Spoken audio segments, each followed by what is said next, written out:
Morning Bharat AB star news देख रहे हैं आप और मैं हूं आपके साथ कोमल गंगवार। मॉर्निंग भारत में हम बात करेंगे ताज़ा खबरों की। उससे पहले हम बात कर लेते हैं कोरोना के आंकड़ों की। तो क्या कहता है आज का कोरोना का आंकड़ा?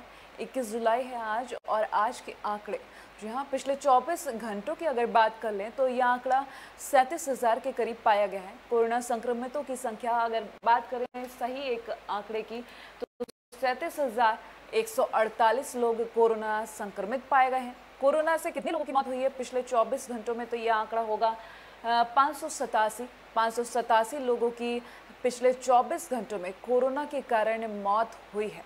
बात कर लेते हैं अब हम कितने लोग रिकवर कर चुके हैं कोरोना से पिछले 24 घंटों में। तो 24,491 लोग स्वस्थ भी हुए हैं कोरोना से। अब टोटल आंकड़ा कितना है हमारे देश में? भारत के आंकड़े की बात कर रहे हैं इस वक्त हम।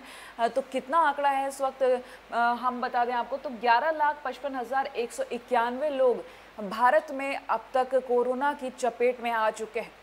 बात कर लेते हैं एक्टिव केसेस की। तो कितना आंकड़ा है? 4,02,529 केसेस अभी भी एक्टिव हैं, यानी कि इतने लोगों का इलाज अभी भी चल रहा है।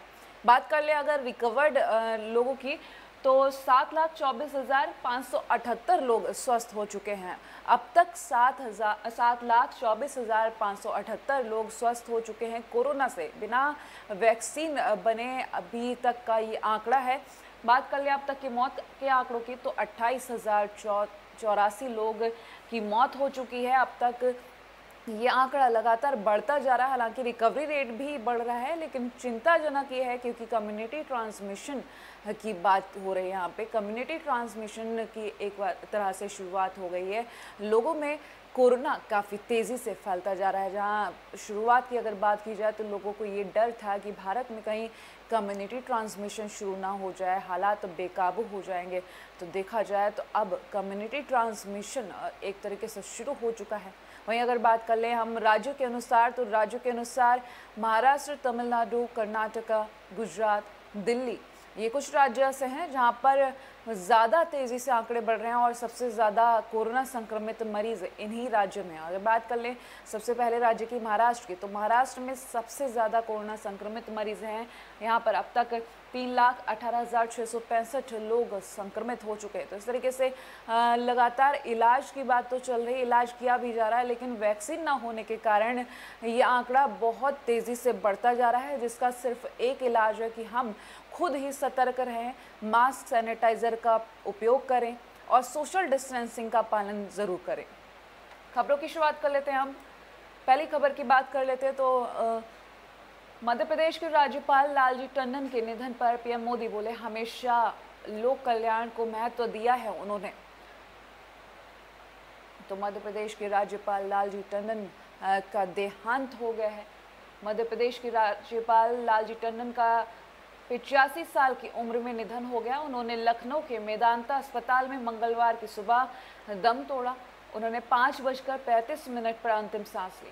लालजी टंडन कई दिनों से राजधानी के मेदांता अस्पताल में भर्ती थे।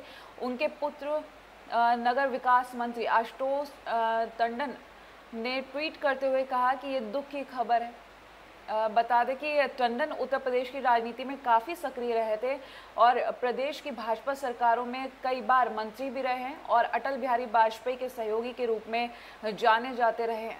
लालजी टंडन को 2018 में बिहार का गवर्नर भी बनाया गया था। इसके बाद 2019 में उन्हें मध्य प्रदेश का राज्यपाल नियुक्त किया गया। अब उनके निधन पर राजनीतिक और अन्य बड़ी हस्तियों में शोक की लहर दौड़ पड़ी है। जहाँ एक और राजनीति एक अलग रूप ले रही थी, वहीं इस बीच अब एक बुरी खबर, दुख की खबर जिससे राजनीतिक और बड़ी हस्तियों में शोक की लहर दौड़ गई है। जहाँ मध्य प्रदेश के राज्यपाल लालजी टंडन का देहांत हो गया। एबी स्टार की टीम की तरफ से भी उनको श्रद्धांजलि अर्पित है। बात कर लेते हैं अब हम अगली खबर की। तो अब बात करते हैं हम कुछ राष्ट्रीय खबरों की। नेशनल न्यूज़ की बात करें तो तेलंगाना की खबर के बारे में बात करें तो 2 घंटे तक वार्ड के बाहर रखा रहा कोरोना संदिग्ध महिला का शव। अगर हम कोरोना शवों की बात करें तो पहले भी कई बार ऐसी खबरें आई हैं कि अस्पतालों के बाहर कूड़े में शव मिले हैं। तो अब ये खबर तेलंगाना से कोरोना वायरस से पीड़ित एक महिला के शव को वारंगल के राजकीय महात्मा गांधी मेमोरियल अस्पताल MGM अस्पताल के में करीब 2 घंटे तक वार्ड के बाहर रखा गया। इससे अगर पुष्टि होती है, क्योंकि कोरोना की संदिग्ध मरीज थी, अगर पुष्टि होती है तो वाकई में ये खतरनाक खबर हो सकती है। बात करते हैं अब हम शिक्षा समाचार की, एजुकेशन न्यूज़। तो पंजाब बोर्ड न्यू असेसमेंट फॉर्मूले के आधार पर जारी करेगा 12वीं के नतीजे। तो धीरे धीरे हर बोर्ड के रिजल्ट्स आ रहे हैं। पंजाब बोर्ड के रिजल्ट्स की बात कर लेते हैं हम। तो बीते दिनों हमने बात की थी महाराष्ट्र बोर्ड के, उससे पहले यूपी बोर्ड हो, CBSE बोर्ड हो, ICSE बोर्ड हो या फिर अन्य बोर्ड हो। आज हम पंजाब बोर्ड की अगर बात कर लें तो ये खबर पंजाब बोर्ड की ओर से 12वीं का परिणाम देख रहे हैं, जो परिणाम की राह देख रहे हैं छात्र छात्राएं, उनका इंतज़ार जल्द खत्म होने वाला है। लेटेस्ट अपडेट के अनुसार नतीजों की घोषणा आज यानी कि 21 जुलाई की सुबह 11 बजे हो सकती है। लंबे समय से स्टूडेंट्स रिजल्ट की राह देख रहे थे, लेकिन कोविड-19 संक्रमण की वजह से रिजल्ट में देरी हुई है। मार्च में महामारी फैलने के बाद परीक्षाएं स्थगित कर दी गई थी, इसकी वजह से रिजल्ट में देरी हो रही है। लेकिन अब फाइनली बोर्ड के रिजल्ट का ऐलान होने जा रहा है। तो पंजाब बोर्ड के रिजल्ट्स आज 11 बजे जारी कर दिए जाएंगे। जिन छात्रों का इंतज़ार था, लंबे वक्त से जो इंतज़ार कर रहे थे, वो इंतज़ार आज यानी कि 21 जुलाई को 11 बजे ख़त्म हो जाएगा। बात कर लेते हैं अब अगली खबर की। तो हरियाणा विद्यालय शिक्षा बोर्ड का 12वीं का नतीजा आज घोषित होगा। जहाँ एक और पंजाब बोर्ड की बात करें थे, अब हरियाणा बोर्ड की बात करें तो हरियाणा बोर्ड यानी कि हरियाणा विद्यालय शिक्षा बोर्ड का आज यानी कि 21 जुलाई को 12वीं के परिणामों की घोषणा करने जा रहा है। तो आज जानकारी के अनुसार आज 12वीं के साइंस, कॉमर्स और आर्ट्स स्ट्रीम के नतीजों की घोषणा की जाएगी। ऐसे में परीक्षा में शामिल होने वाले 2 लाख से ज़्यादा छात्र छात्राएं वो अपना HBSE 12वीं रिजल्ट 2020 कल बोर्ड की ऑफिशियल वेबसाइट पर चेक कर पाएंगे। इसके अतिरिक्त छात्र अपना रिजल्ट अन्य साइट्स पर भी देख सकते हैं, तो वो जो बोर्ड की साइट है वहाँ पर चेक करेंगे। बात कर लेते हैं अब हम अगली खबर की। तो ये खबर दिल्ली विश्वविद्यालय ने बढ़ाई दाखिले के आवेदन की आखिरी तारीख, अब 31 जुलाई तक कर सकेंगे आवेदन। तो जिस तरीके से लगातार आवेदन की तारीख बढ़ाई जा रही है, कोरोना के संक्रमण को देखते हुए और खतरे को देखते हुए हर जगह तारीखें बढ़ रही हैं। वहीं अब बात करते हैं DU में। दिल्ली विश्वविद्यालय में नए शैक्षणिक सत्र 2020-2021 में विभिन्न स्नातक, MPhil और PhD पाठ्यक्रमों के लिए आवेदन की अंतिम तिथि को बढ़ा दिया गया है। DU ने रविवार 19 जुलाई नोटिस जारी करते हुए DU एडमिशन 2020 ऑनलाइन रजिस्ट्रेशन की आखिरी तारीख को बढ़ाकर 21 जुलाई की घोषणा कर दी है। बात कर लेते हैं अब हम कुछ अन्य खबरों की। तो पॉलिटिक्स से जुड़ी खबरों की बात करेंगे हम। राजस्थान में जो क्राइसिस चल रहे हैं उसके बारे में बात करें। राजस्थान पॉलिटिकल क्राइसिस के बारे में बात कर लेते हैं। तो राजस्थान में जारी सियासी रार पायलट और अशोक गहलोत के बीच में राजस्थान कांग्रेस में चल रहे सियासी रार का सोमवार को हाईकोर्ट में निपटारा नहीं हो सका है। आज एक बार फिर सचिन पायलट खेमे की याचिका पर हाईकोर्ट की सुनवाई होगी।